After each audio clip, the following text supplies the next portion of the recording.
Hi there, warriors. This is the Spirit Warrior.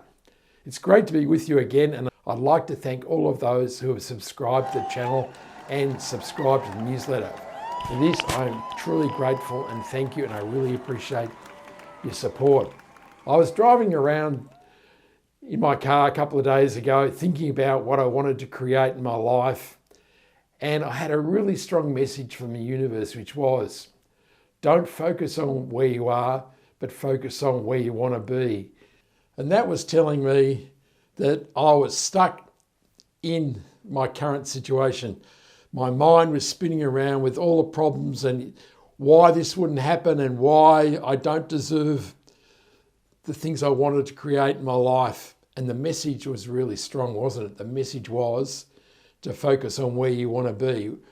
The joyful feelings of receiving the things that I truly desired, the gratification for all the effort and perseverance that I've put in, finally coming to fruition. So in tarot card terms, what the universe was saying, that I was stuck in Five of Pentacles energy and the Nine of Wands. So the Five of Pentacles is the people trudging through the snow outside the church and feeling as though life is really tough and life is never going to get better, and why me?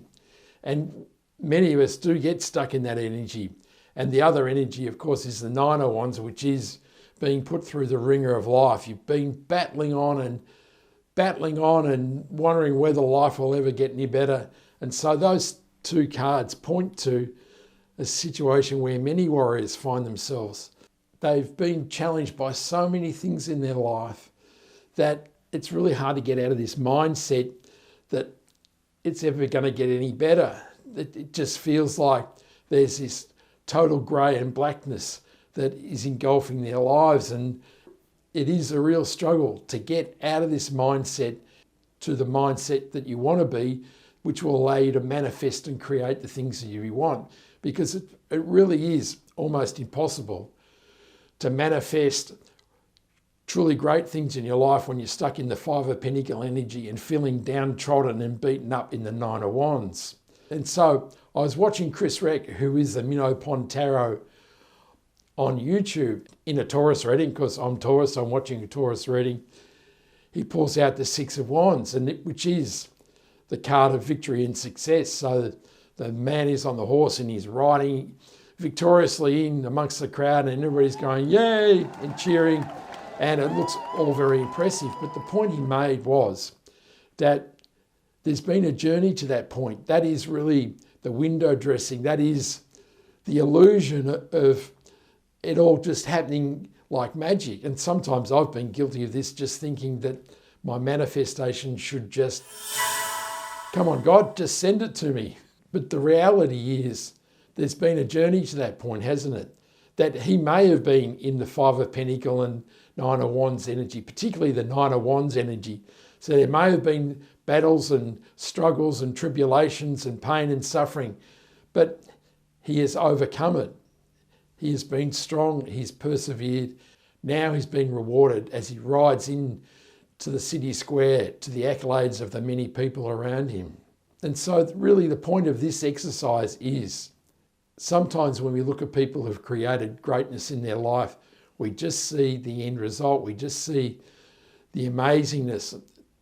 I mean, the classic example is if you watch a sportsman, maybe a tennis player, and you see them winning the championship and it's all beer and Skittles and champagne and celebration, but you don't see the months and months on the tennis court that have gone into creating that. And so really, sometimes you've got to recognise there's a journey, and many warriors have been on that journey. They've battled and they have struggled and they've put in the work. They've healed, they've cleared their chakras, they've done their vision boards, they're on the journey. But sometimes it just feels like that last little bit, that last little step to being on the horse and riding into the accolades just seems elusive, doesn't it? And I think the solution, or one of the solutions to getting that last little step towards receiving what you truly desire, is that we're trying so hard. It's all effort and it's all struggle. Now, a little while ago, I was speaking to one of my oldest mates, and we've been friends for nearly 50 years, I guess. And it's just kind of emerged that we've both discovered that we're on the spiritual path. And he was saying to me about how we were both trying to create certain things in our life. And he was saying to me, whenever I try, it never works out.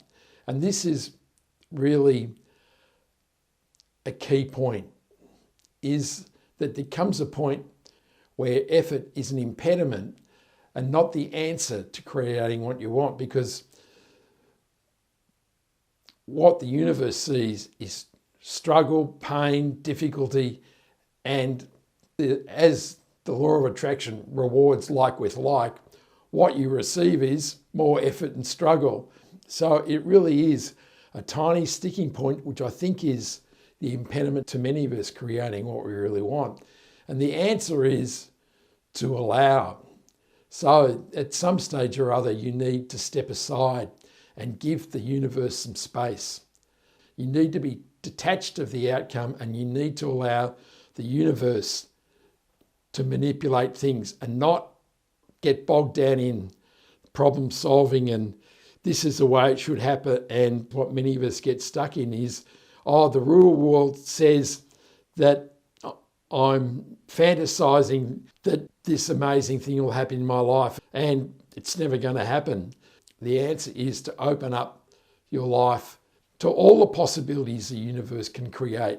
Because once you get in that mindset of 1 + 1 = 2, A plus B gives the answer C, that is how things happen on the physical plane. But once you want to engage the divine and utilize the amazing power of the universe, which is 1 + 1 might equal 1,000 or 10,000.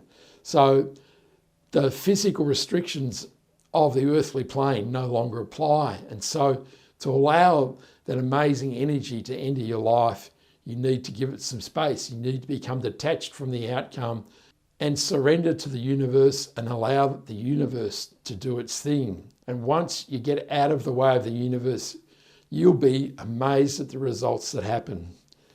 The best result I've ever had manifesting things is post my divorce. We were selling the house at auction, and there's all that tension and apprehension about whether you'll get the result you want and all the nervousness that goes on with preparing for a sale like that. Anyhow, during the week of the auction, I focused on what the outcome I really wanted in life. I focused on the result I wanted and how smoothly everything would go and how amazing it would be. Anyhow, on the Friday before the auction, which was on the Saturday, the real estate agent rang up and he said, I've had an offer and it's above the reserve. He said, I'm going to ring the other 2 interested parties that I've got and give them one chance to make a bid. So anyhow, he rang back about 2 hours later and he said, I've got this offer and it's $300,000 above the reserve. Do you want to accept it? And of course, the answer is, of course. And that was probably the most amazing result I've ever had at manifesting in my life. And that extra $300,000 was really important in my life and the life of my ex-wife, because it allowed us to go forward and buy new houses by ourselves. It was an amazing outcome. And so that is a classic example, isn't it? That you should focus on what you want and not where you don't want to be. So that would be worrying about what would happen if we didn't get to the reserve and what would we accept and how this would affect our lives going forward. And so you can see that when you're stuck in that position and you feel as though you can't move forward and life is really a battle, and how you really want to manifest that situation in your life, that is the time to focus on where you want to be and not all the fears and what ifs if it doesn't happen. And then once you're focused on where you want to be, then you need to hand it over to the universe. You need to become detached and trust the universe that it will bring the result you truly desire and deserve. I hope you like that story. It still brings a smile to my face Of course, you can still catch me over at the Spirit Warrior for your tarot readings. I really appreciate your support. Give me a like and subscribe, and I'd love a comment as well. I send you much love, joy, peace, and happiness. And this is the Spirit Warrior signing out. Ciao.